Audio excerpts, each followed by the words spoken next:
এখন বিদ্যালয়ত ঘটিছে কি কি শক্তিয়ে বাহৰ পাতিছে বিদ্যালয়খনত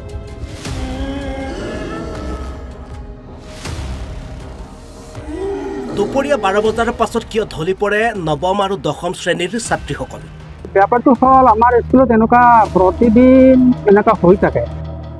ঢলি পৰাৰ পূৰ্বে মুখেৰে কি প্ৰলাপ বকে ছাত্ৰীসকলে আজি আঠজন ফিট হৈছে আজি ছোৱালী সকলো ছোৱালী ফিট হৈছে আজি 8জন আধুনিক সময়ত ভূত প্ৰেত বা অলৌকিক শক্তিৰ ঘটনা এটা হাস্যকৰ বিষয় যদিও সমাজত ঘটা একাংশ ঘটনাই ভাবিবলৈ বাধ্য কৰে মানুহক যে সঁচাকৈ আছে নেকি অলৌকিক শক্তি আছে নেকি ভূত প্ৰেত বা অশৰীৰী আত্মা ঘটনা শ্ৰীভূমি জিলাৰ পাথাৰকান্দিৰ এখন বিদ্যালয় পাথাৰকান্দিৰ এখন হোসেনিয়া হাইস্কুল কিন্তু এই স্কুলখনতে বিগত কিছুদিন ধৰি ঘটিছে কিছু আচৰিত ঘটনা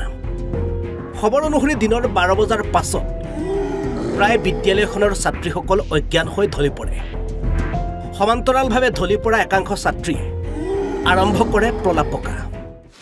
আৰু ঠিক তেনেদৰে মঙলবাৰে পুনৰ শ্ৰেণীকোঠাত ঢলি পৰে 8 গৰাকীকৈ ছাত্ৰী একাংশ ছাত্ৰীৰ অভিভাৱকৰ মতে বিদ্যালয়খনত বাহৰ পাতিছে অশুভ শক্তিয়ে কিন্তু শিক্ষকসকলৰ মতে প্ৰচণ্ড গৰম আৰু শাৰীৰিক দুৰ্বলতাৰ বাবে ঘটিছে এনে ঘটনা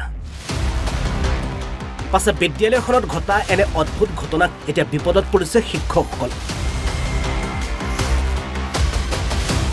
স্কুলৰ প্ৰথমত আমি আপোনালোকক ধন্যবাদ দিব বিচাৰিছোঁ খবৰ পোৱাৰ লগে লগে যে আপোনালোকে ইমান কষ্ট কৰি আমাৰ স্কুলৰ খবৰটো পোৱাৰ লগে লগে আপোনালোকে ইয়াতে আহিছে আহি খবৰ লৈছে সেইকাৰণে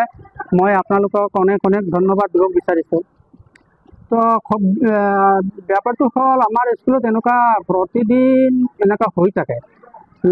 ছোৱালীবিলাক বেছিভাগ ছোৱালীবিলাক এনেকুৱা হৈ থাকে বেহু ফিট হৈ থাকে কেতিয়াবা হাল্লা চিৎকাৰ কৰি থাকে ক্লাছ কৰিব নোৱাৰোঁ তো ডেইলি এনেকুৱা হৈ থাকে 7জন 8জন ছোৱালী এনেকুৱা ফিট হৈ থাকে তো আমি আগতে 2-3টা ভিডিঅ' ৰেকৰ্ডিং কৰি পেলাই আমাৰ উচ্চতন কৰ্তৃপক্ষ IS মহোদয়ৰ ওচৰত বা আমাৰ ডিষ্ট্ৰিক্ট গ্ৰুপ আছে ডিষ্ট্ৰিক্ট গ্ৰুপত আমি দিছিলোঁ তেওঁলোকে কোনো ব্যৱস্থা লোৱা নাই তেখেতে তো সেইকাৰণে মই আজিটো ভয়ংকৰ হৈছে এনেতো গৰম হৈ আছে আৰু ক্লাছৰুমৰ চিলিং নাই গৰমটো এনে আছে আৰু চিলিং নাই মানুহবিলাক গাৰ্জেনবিলাক আহি কৈ আছে এইটো বুটে ধৰিছে বুটটো আমিতো নাজানো সঁচাকৈ বুটে ধৰিছে না কিবা হৈছে সেইটোতো আমি ক'ব নোৱাৰোঁ কিন্তু বৰ দুখজনক বেপাৰ হৈছে কিন্তু এনেকুৱা প্ৰায় ডেইলি হৈ থাকে তো আমি একদম মানে নোৱাৰা হৈ গৈছোঁ অপাৰগ হৈ গৈছোঁ কেনেকুৱা এই প্ৰব্লেমটো সলভ কৰিব পাৰে মই এইটো কথা ঊৰ্ধ্বতন কৰ্তৃপক্ষ তথা আমাৰ লোকেল MLA তথা আৰু চিফ মিনিষ্টাৰ এডুকেশ্যন মিনিষ্টাৰ আৰু স্বাস্থ্য বিভাগৰ যিসকল মানুহ স্কুলৰ লগত জড়িত আছে সবকে আমি অনুৰোধ কৰি আছোঁ আপোনালোকৰ CRC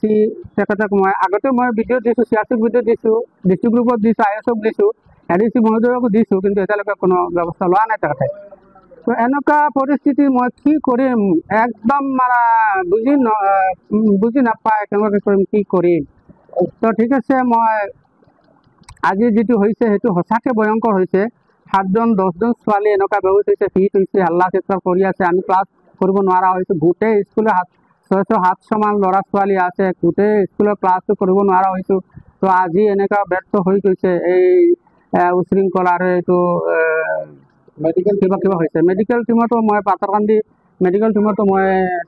time to time inform কৰি থাকোঁ একবাৰ মেডিকেল টিম আহিছিলে আহি কিবা ঔষধ দিছে আৰু সেইবোৰেতো বুটে ধৰিছে না কিবা এইটোতো তেখেতে বিশ্বাসো নকৰে তো কি কৰিম এনেকুৱা পৰিস্থিতি বা এনেকুৱা অৱস্থাটো মই একদম মানে আজি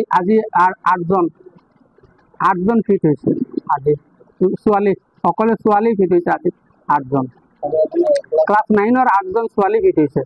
তো ক্লাছ 9ৰ ছেকশ্যন 8 আছে ষ্টুডেণ্ট 156 এনেকুৱা হ'ব আৰু ক্লাছ ছেকশ্যন বিত আছে 65 এনেকুৱা হ'ব পাথাৰকান্দিৰ পৰা আমিৰুল আলম সিদ্দিকীৰ ৰিপৰ্ট অসম লাইভ 24